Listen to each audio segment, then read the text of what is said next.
새누리당 이정현 대표 체제가 공식적으로 출범했습니다. 이정현 대표는 취임 첫날부터 대통령 중심 국정 운영을 강조했는데요. 향후 당정 관계와 전국에 어떤 영향을 미칠지 주목되고 있습니다. 두 분을 모셨습니다. 이현종 문화일보 논설위원 그리고 서양호 두문정치전략연구소 소장 나오셨습니다. 어서 오세요. 네, 안녕하세요. 네, 새누리당 이정현 신임 대표 체제가 출범을 했습니다. 새누리당은 다시 한번 화합으로 가느냐, 갈등으로 가느냐, 갈림길에 놓여 있습니다. 주제부터 보시죠. 국민 여러분, 전국의 당원 동지 여러분, 저는 오늘 새누리당 당대표에 당선되었습니다.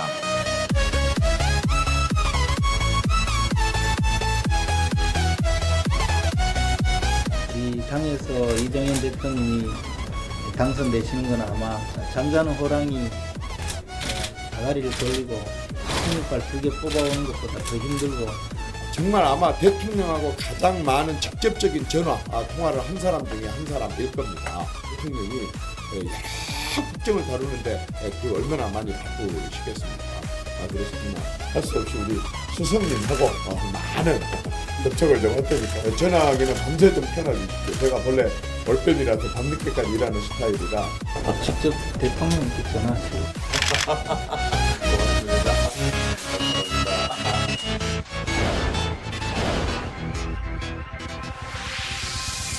대통령과 맞서고 정부와 맞서는 것이 마치 정의이고 그게 다 된 것처럼 하는 인식을 갖고 있다고 한다고 나는 그 여당 소속은 자격이 없다고 생각합니다.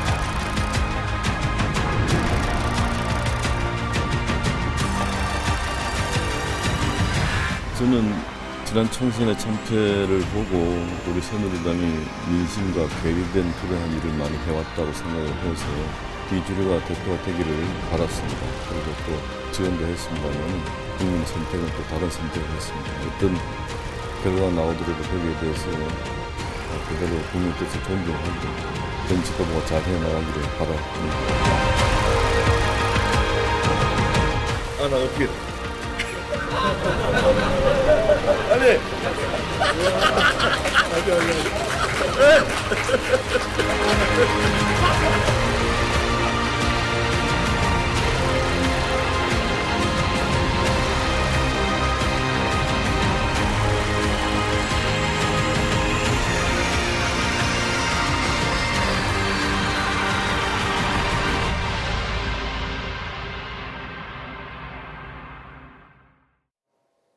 네, 어부바까지 하면서 함께 웃었던 두 사람. 앞으로 어떤 사이가 될지는 좀 지켜봐야 될 부분인 것 같은데요. 이정현 대표 체제, 오늘부터 공식적으로 출범했습니다. 이정현 신임 대표가 첫날 가장 강조한 내용은 어떤 걸까요? 들어보시죠. 참 별로 못 잤습니다. 대통령이 전화를 주셨던가요? 축하 전화를? 그 부분은 답변 안 하겠습니다. 지금 대통령 임기가 1년 6개월이 남았습니다. 100년에 1년 6개월은 짧은 기간이지만 5년에 1년 6개월은 굉장히 긴 기간입니다. 따라서 저는 이 1년 6개월은 지금 대선 관리도 중요하고 대선도 중요하지만 지금 대통령을 중심으로 해서 당장의 국가, 국민, 민생, 경제, 안보 굉장히 시급하게 해야 될 우리가 본래 해야 될 그런 책무들이 많습니다.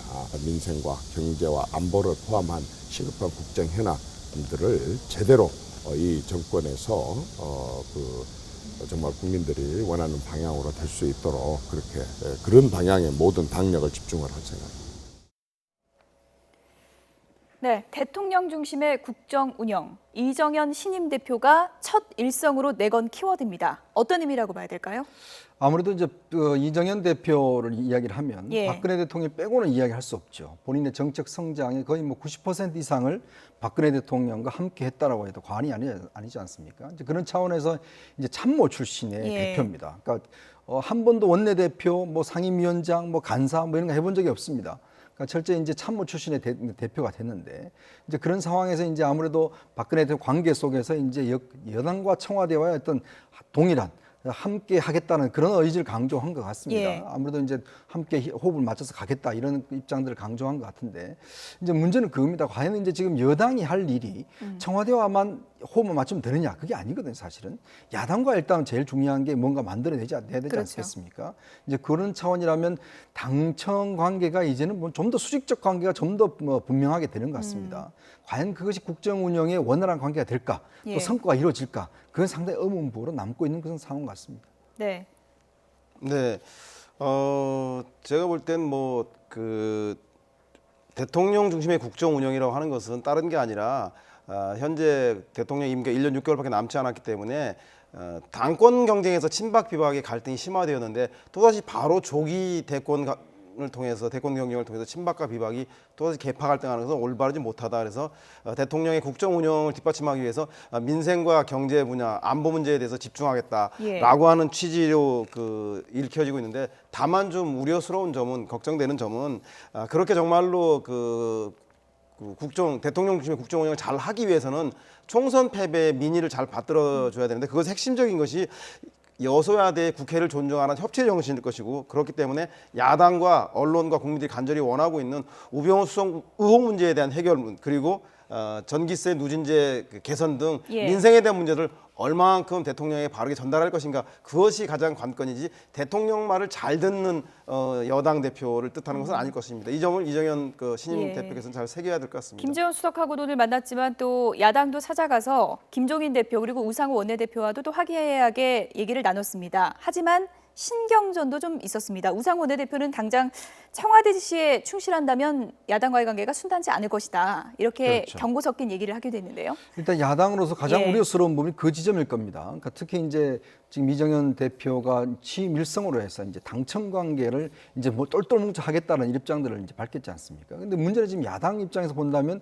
여소야대 전국에서 야당과 협치 문제가 가장 중요한 것이고 예. 또 그것이 해야지만이 실제 성과가 나는 것이죠. 그동안 사실은 뭐 여당이 청와대하고 뭐 관계가 멀어져서 이 일이 안 된 건 아니거든요. 네. 그런 차원에서 본다면 사실 이정현 대표의 앞으로의 그 국정 중심이 상당히 야당과 설득하고 어떻게 하면 야당과 관계를 좁히느냐 여기에 있을 텐데 문제는 예. 이제 청와대와 관계만 너무 강조하다 보니까 야당 입장에서는 이미 이제 좀 경계를 하고 있는 그런 상황 같습니다.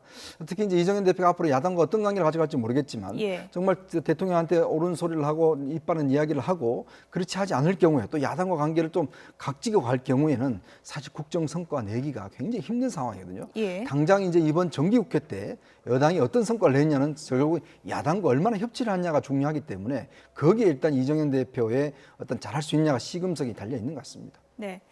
지금 이제 화면을 보시면 김종인 비대위원장과도 만나고 그리고 잠시 후에 나오겠지만 뭐 우상호 원내대표하고도 화기애애 인사를 하고 하지만 벌써부터 이제 전기세 누진제 얘기부터 김종인 대표가 오늘 꺼내 들었습니다. 그만큼 앞으로 야당과의 기싸움이 좀 치열해질 걸로 예상해 볼 수 있겠죠? 그렇죠. 야당 예. 입장으로 보면 대통령의 복심이라는 것이 대통령의 지시를 이행하는 청와대 출장소로 전락하든가 아니면 거꾸로 여소야대 국회 민의를 여당 대표가 잘 대통령에 전달해서 설득하는 역할, 예. 즉 야당으로서는 후자의 설득의 역할을 더 기대할 텐데요. 결국 그것은 정치적인 문제나 이런 사안이 아니라 이념적 사안이 아니라 민생 문제, 전기세 누진제라든가 예.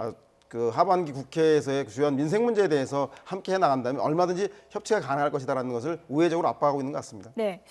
야당과의 관계도 과제지만 가장 중요한 점은 집안 단속부터 좀 하는 게 중요하지 않을까 싶은데요. 벌써부터 친박, 비박, 개파 간의 갈등이 더 심해질 수도 있다. 이런 우려가 나오고 있습니다. 오늘 이정현 당대표 얘기 들어보시죠. 대통령과 맞서고 정부와 맞서는 것이 마치 정의이고 그게 다인 것처럼 하는 인식을 갖고 있다고 한다 그런다면 나는 그 여당 소속원으로서 자격이 없다고 생각합니다.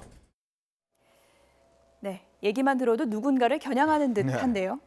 여당 의원의 역할은 두 가지가 있겠죠. 예. 기본적으로 이제 뭐 집권 여당이기 때문에 아무래도 이제 정부 여당이 어떤 과제들을 잘 수행해 나가는 또 뒷받침해주는 그런 역할도 있는 반면에 또 정부가 잘할 수 있도록 비판과 견제 기능도 충분히 있거든요. 이제 그런 측면에서 본다면 이정현 대표가 너무 전자만을 좀 강조하고 있는 것이 아닌가라고 생각되어집니다. 특히 이제 당내 비주류들의 어떤 목소리들, 예. 특히 이제 김무성, 유승민 등등 이런 비주류들의 목소리들 이제 여당 자격이 없다라고 이제 이야기까지 하면서 선을 그은 것 자체가 보면 앞으로 비주류들이 상당히 반발을 할 것이 가능하고 특히나 예. 이제 첫 이제 조치로서 최고위원회에 이제 앞으로 공개를 원내 대표와 대표의 목소리만 일단 이제 오프닝 때 하겠다는 것이거든요. 즉 지금 현재 최고위원 구성을 보면 유일하게 비주류는 강석호 의원 혼자밖에 없습니다. 그렇죠. 자, 그러면 이제 강석호 의원의 비주류의 목소리는 이제는 이제 기자들이 들을 수 없다는 것이거든요. 결국 나중에 따로 기자회견하거나 예. 그렇게 해서 비주류의 목소리를 들을 수 있다는 건데 예. 그만큼 한편으로 봐서는 좀 일관성을 가지겠다는 것도 있겠지만 한편으로 봐서 통제를 하겠다는 그런 측면도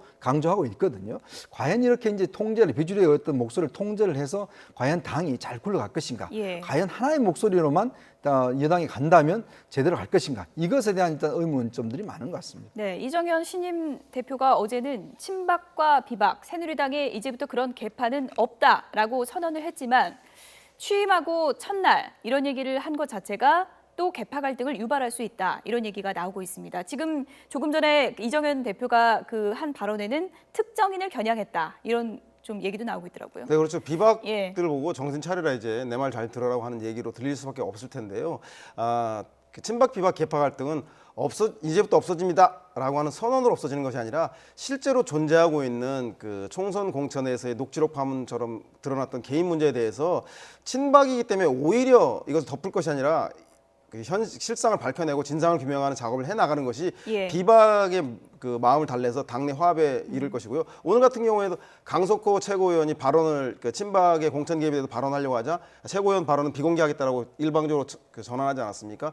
있는 사실을 덮는다고 해서 없어지는 것이 아니라 바로 비박이 원칙적으로 문제 제기하는 예. 것을 분명히 밝혀낼 때 당내 갈등과 화합은 치유될 수 있다는 것을 이정현 대표는 좀 잘 알아야 될 것 같습니다. 예, 사실 총선 끝나자마자 이제 지난 4월에 언론과의 인터뷰에서 이정현 신임 대표가 그때 한 얘기가 특정인을 겨냥해서 얘기했습니다. 김무성 전 대표를 겨냥해서는 뭐 총선을 뭐 망쳤다, 네. 깜이 안 되는 사람이다 이런 얘기를 했고요. 그리고 유승민 의원에 대해서는 뭐 나쁘다, 사람으로 안 본다 이렇게까지 표현을 했었습니다. 그렇죠. 사실 이제 예. 당내 비주류들 이제 이정현 대표의 가장 큰 임무는 뭐냐면 내년 대선 경선을 얼마나 공정하게 할 것이냐 예. 여기에 이제 방점이 찍혀 있거든요.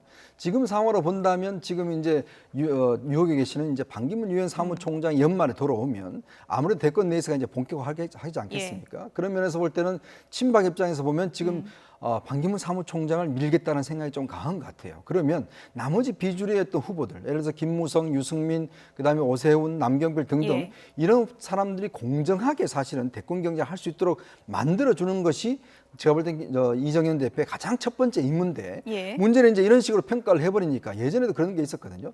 그러니까 결국은 이제 대선 경선 룰을 어떻게 만드냐에 따라서 사실 결과가 바뀔 수가 많습니다. 예전에 이제 그 박근혜, 이명박 그때 이제 붙을 때도 마찬가지로 그때 경선 룰 때문에 얼마나 많이 싸웠습니까? 그렇죠. 결국 그래서 여론조사 비용을 더 높이는 바람에 결국은 이제 여론에서 이명박 그때 후보가 앞서는 바람에 예. 후보가 됐지 않습니까? 이번도 마찬가지로 대선 경선 룰을 정말 이정현 대표가 공정하게 할 경우는 모르겠습니다만은 그렇지 않을 경우에 정말 친박이 한쪽으로 몰아갈 경우는 굉장히 위기가 올 수가 있다. 예. 나머지 비박들이 그러면 이건 도저히 친박 중심의 정당이 될 수가 있다. 그렇기 때문에 이 문제가 앞으로 이정현 대표가 넘어야 될 가장 중요한 과제인 것 같습니다. 그렇죠. 결과는 받아들이겠지만 어쨌든 이정현 신임 당대표 체제가 비박 입장에서는 상당히 좀 당혹스러울 수밖에 없는 그런 상황인데요.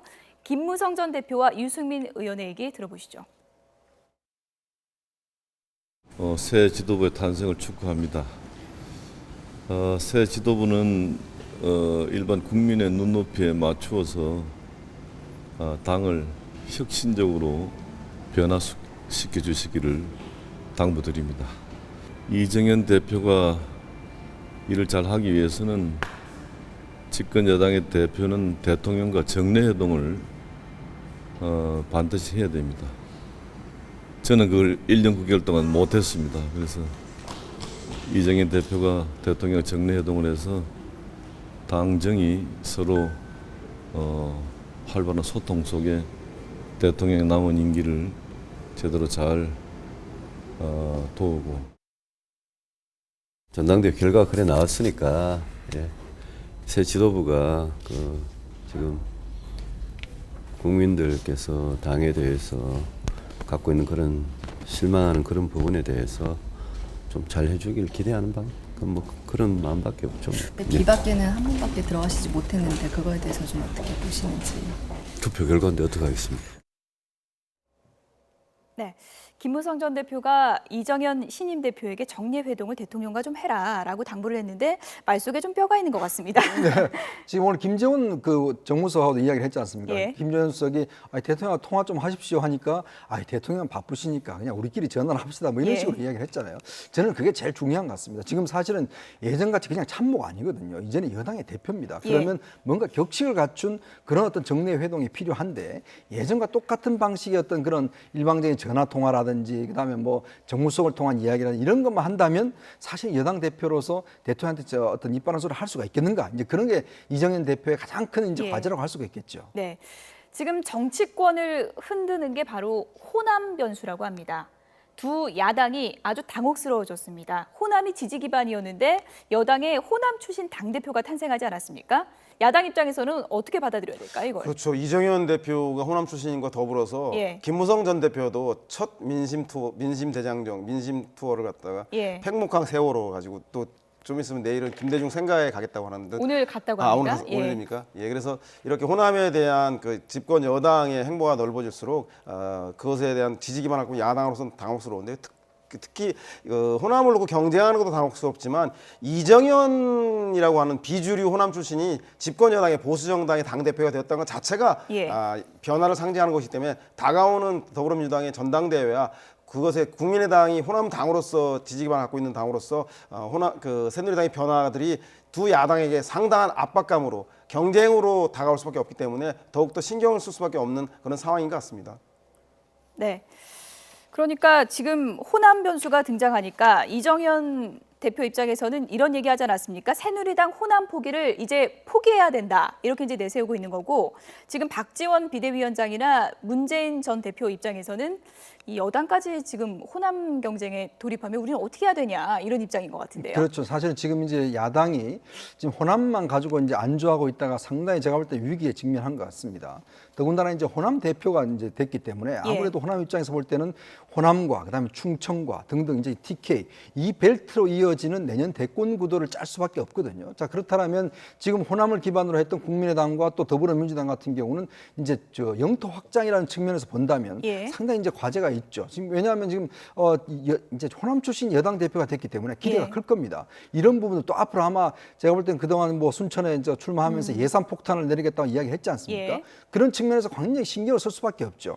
그러면 과연 더불어민주당과 국민의당은 뭘 할 것인가 호남에 대해서 이제 그런 부분에 대해서 당면한 이제 과제가 생길 것이고 당장 그래서 오늘 국민의당이 지금 호남으로 달려갔지 않습니까? 그러니까 뭔가 지금 뭐 농어촌과 관련 등등 이제 공약을 해놨는데 앞으로 아마 이 호남의 수성과 더불어서 실질적인 이제 지지 영역의 확장 이게 없다면 굉장히 힘들어지는 국면에 이제 있을 것으로 예상이 됩니다. 지난 총선에서 호남의 녹색 바람을 일으켰던 안철수 국민의당 전 대표가 최근에 여론조사 지지율 결과를 보면 걱정이 좀 될 것 같습니다. 네, 차기 대선 후보 지지율을 좀 보겠습니다. 이게 뭐 의뢰하는 기간마다 그리고 조사하는 기간마다 조금씩 다르게 나오고 있기 때문에 좀 이렇게 자세히 봐야 되는데 추세는 좀 나오는 것 같습니다. 안철수 전 대표 같은 경우에는 요즘에 지지율이 좀 확실히 내려가는 게 보이거든요. 지금 이제 두 자릿수도 내려갔죠. 네, 그렇습니다. 저기 보면 김무성 대표한테도 뒤지는 그 결과가 나타나는데 저것은 김무성 대표가 잘해서라기보다는 안철수 대표가 잘 못해서 그런 게 큰 것 같습니다. 특히 김수민 의원과 박선수 의원이 연루되었던 그 리베이트 의혹 사건에 있어서 국민의당이 호남에서 지지율이 상당히 떨어짐으로 인해서 전체적으로 안철수 대표 지지율이 김무성 대표에도 뒤처지는 것 같고요. 결과적으로 보면 문재인 반기문이라고 하는 이강 체제가 굳어지고 김무성 안철수 약체 후보로 되는 것이기 때문에 김무성 안철수 대표에게는 반기문 문재인 양강체를 뒤흔들 판흔들기를 시도하기 위한 개헌을 매개로 한 개헌을 매개로 한 정계 개편이라든가 이런 것들을 고민할 수밖에 없는 그런 상황을 보여주는 것 같습니다. 네, 문재인, 반기문, 양강 구도 그러니까 조사하는 기간마다 일일이가 다 다르게 나오면서 엎치락뒤치락 하고 있는데 어쨌든 지금 나오고 있는 이 차기 대권 주자들의 마음을 사기 위해서 지금 하고 다니는 행보가 호남 쪽으로 지금 집중되고 있다는 건 상당한 그렇죠. 특성인 것 같아요. 근데 문제는 이제 안철수 전 대표 같은 경우는 지난번 김대중 대통령 7주기 때 같은 경우에 저희들은 몰랐습니다만 미국 가 있었더라고요. 예. 미국 가서 지금 뭐 그 어떤 행보를 하고 있는 모양인데 지금 뭐 별로 그렇게 나타나지 않는, 즉 얼굴이 나타나지 않는 그런 상황이 되다 보니까 지금 김무성 전 대표 같은 경우는 지금 뭐 완전히 지금 배낭 메고 지금 혼자 돌아다니고 있지 않습니까? 그러니까 그만큼 어떤 민심과 접촉하려고 하는 노력들을 하고 있는 반면에 안철수 대표는 지금 노출도가 굉장히 떨어지는 것 같아요. 예. 그리고 또 중요한 국면에서 자기 목소리가 지금 별로 없습니다. 지금 현재 뭐 누진제 문제, 사드 문제 등등 있는데 지금 이제 박지원 대표만 혼자 이제 하는 것 같고 안철수 전 대표는 지금 별로 목소리가 없어요. 예. 자, 그런 측면에 봤을 때는 지금 이제 이 안철수 전 대표의 지지도 하락은 당연한 결과로 일단 보여집니다. 그러니까 그럼 뭔가 하면 뭔가 본인이 일단 지금 시점에서 왜 중요한 국면인데 왜 그러니까 노출도를 떨어지게 하는지 저는 좀 잘 이해가 안 됩니다. 네. 이른바 차기 대권 주자들의 호남 구애 작전, 이제 여당까지 끼어든 호남 구애 작전, 누가 좀 치고 나가고 누가 뒤처질지 추이를 좀 지켜보겠습니다. 다음 얘기를 좀 해보죠. 더불어민주당 초선 의원 6명, 이른바 뭐 독수리 6남매다 이렇게도 불리는데요. 오늘 돌아왔습니다. 두 번째 주제어 보시죠. 사드 배치에 관해 논의하려 중국을 방문했던 더민주 초선 의원 6명이 귀국했습니다. 천여 명의 보수단체 회원들이 비난을 퍼붓는 가운데 공항을 급히 빠져나갔습니다.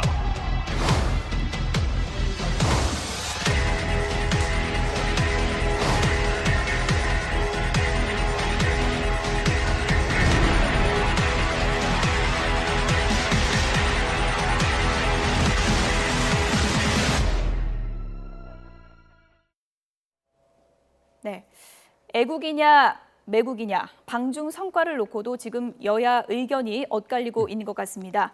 먼저 귀국 후 더불어민주당 초선 의원들의 기자회견 내용 들어보겠습니다. 저희가 인천국제공항에서 귀국 인사를 드리려고 했는데요.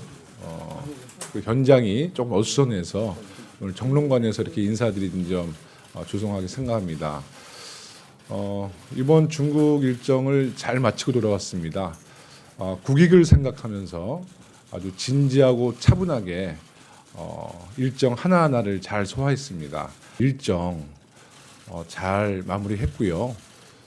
저희가 이번에 성과가 있다면 우리의 방중 보도가 한국과 중국에서 많이 알려졌는데 저희가 감으로써 한중 우호관계 외교 채널이 가동됐다. 저는 이렇게 생각합니다. 저희가 중국 체류 기간에는 아마 중국 매체에서 한국 정부를 비난한 일이 없을 겁니다. 네, 한중 외교 채널이 가동됐다라는 자평입니다. 어떻게 보십니까? 네, 저도 뭐 왜 지금 이렇게 민감한 시기에 사드를 반대하는 야당 의원 중심을 갖는가에 대한 논란이 있을 수도 있습니다. 그러나 한중 관계가 북한 핵을 막기 위한 사드 문제로 인해서 다시 예전에 북한은 중국과 한국은 미국과 신냉전 체제가 구축될 경우엔 실질적으로 중국이 북한 핵을 반대함에도 불구하고 중국이 북한 편에 쓸 수밖에 없는 구도가 형성된다면 국익에 상당한 지장을 초래할 수 있기 때문에 제가 보기엔 그런 사드 문제에 관련된 북한 핵 문제와 별개로 한중 관계에 대해서 지속적인 관계를 유지하는 걸 희망한다라고 하는 것들이 사인으로 전달되었다라면 그것 또한 성과일 것이라 생각이 듭니다. 예. 참 그 국회의원 초선들의 어설픈 행동 자체가 좀 얼마나 국익에 영향을 미쳤는가 저는 그 교훈적으로 보여준다고 생각이 듭니다.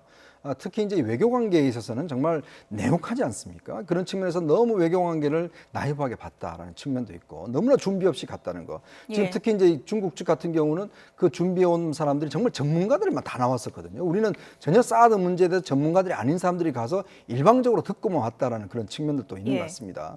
그런 측면이 있고 사실 이런 외교 문제를 너무 쉽게 받고 또 가서 예를 들어서 이제 우리 의원 정도가 가면 중국 공산당 간부 정도를 만나고 와야 되는데 예. 이 무슨 연구원들하고만 세미나를 하고 왔어요. 그런 측면을 봤을 때는 처음 발상부터 시작부터 좀 문제가 있었고 예. 또 더군다나 이걸 갖다 관리하는 더불어민주당의 지도부도 문제가 있었고 네.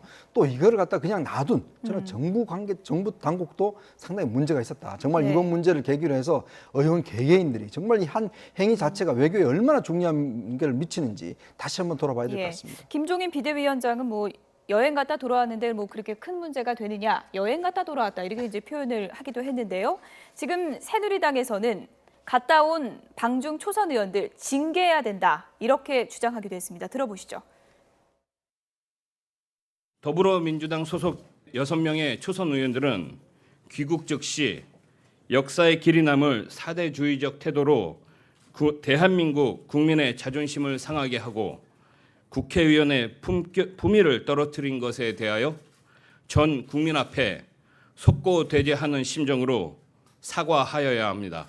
더불어민주당 6명의 초선 의원들이 국격을 떨어뜨리고 주권에 관한 사항을 외국에 가서 상의하는 사대주의적 태도에 대해서 분명한 책임을 물어야 합니다.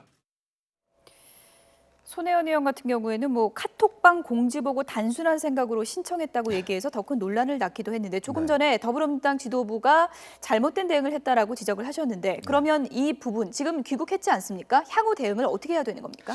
일단 뭐 이제 어차피 갔다 왔으니까 이런 부분에 좀 성과를 좀 정리를 해야 될 것 같고요. 나름대로 또 이제 앞으로는 이런 사드 문제와 관련해서 이제 외교적 할 때는 좀 우리가 하나의 목소리를 좀 내야 된다는 그런 것들 좀 당 지도가 인식을 해야 될 것 같아요. 그리고 지금 여당 의원들 초선에도 저러는데 이런 정치 쟁점만 하면은 서로 간에 좀 문제가 됩니다. 사실은 여당 의원들도 사실 뭐 할 말이 없어요. 사드 찬성한다고 하는데 그동안 뭐 했습니까? 아무것도 안 했잖아요. 그런 측면에서 야당 의원들만 비난할 게 아니라 앞으로 이 문제는 정치 쟁점하는 게 아니라 철저히 국익 차원에서 안보 문제와 관련해 다뤄야 된다. 저는 이런 교훈들을 좀 이야기를 하고 싶습니다. 네, 사드 갈등 관리 실패를 야당 초선 의원들에게 뒤집어 씌우는 이것을 통해서 위기 국면을 극복해 보려고 하는 것은 뭐 옳지 않은 것 같고요. 지금 위원님 말씀해 주신 것처럼 향후에 또 이 초선 의원들 중심으로 그 중국 이외에 미국과 러시아도 방문할 계획이라고 하는데 이렇게 갈 때에는 제가 보기엔 야당 의원, 그것도 사드를 반대하는 의원만 갈 것이 아니라 국회 차원에서 여야가 함께 사드에 찬반하는 의원들이 함께 모여서 계획을 가지고 개인적인 관계가 아닌 의원 외교 채널을 통해서 공식적으로 공론화해서 국익을 앞세우는 여야를 초월한 그런 행보가 있었으면 좋겠습니다. 네. 여기까지 듣겠습니다. 이현종 문화일보 논설위원 그리고 서양호 두문정치전략연구소 소장 두 분이었습니다. 고맙습니다.